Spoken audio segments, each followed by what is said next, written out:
Supreme court ने हाल ही में ये आदेश दिया है कि आवारा कुत्तों को 8 महीने के भीतर शेल्टर होम में रखा जाए और एक भी स्ट्रीट डॉग को रास्ते में ना छोड़ा जाए। इसी बीच एनिमल लवर्स का कहना है कि इस फैसले को जमीनी हकीकत पर उतारना ही एक सबसे बड़ी चुनौती होगी। सिर्फ दिल्ली में ही 10 लाख स्ट्रीट डॉग्स हैं जिनके लिए बड़े पैमाने पर शेल्टर, भोजन, स्वास्थ्य सेवाओं की आवश्यकता होगी। इन कुत्तों के लिए 10,000 डॉग पाउंड्स की जरूरत होगी।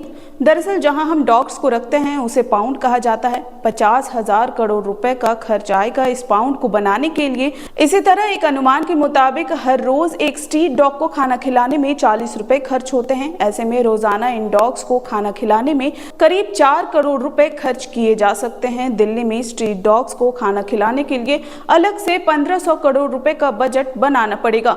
भोजन, वैक्सीनेशन, दवाइयों और देखभाल करने वाले स्टाफ के वेतन को जोड़ दिया जाए तो वार्षिक बजट हजारों करोड़ों तक भी पहुंच सकती है। विशेषज्ञों का मानना है कि संवेदनशील और संतुलित दृष्टिकोण से इस समस्या का हल निकाला जा सकता है। उनका सुझाव है कि अत्यधिक आक्रामक कुत्तों को शेल्टर होम में रखा जाए जबकि शांत स्वभाव वाले कुत्तों को एडॉप्ट के लिए प्रोत्साहित किया जाए।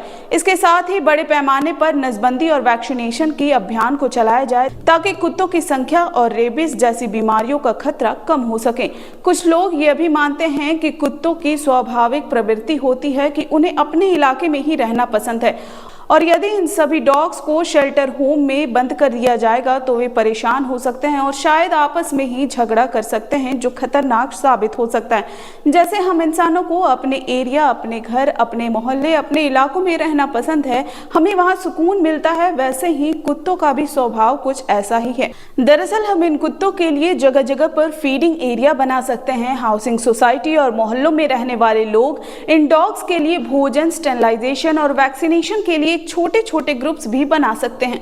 यह कुछ तरीके हैं जिससे हम इस स्थिति को नियंत्रित कर सकते हैं अगर हम चाहें तो। भारतीय संस्कृति में भी कुत्तों को एक विशेष स्थान दिया गया है।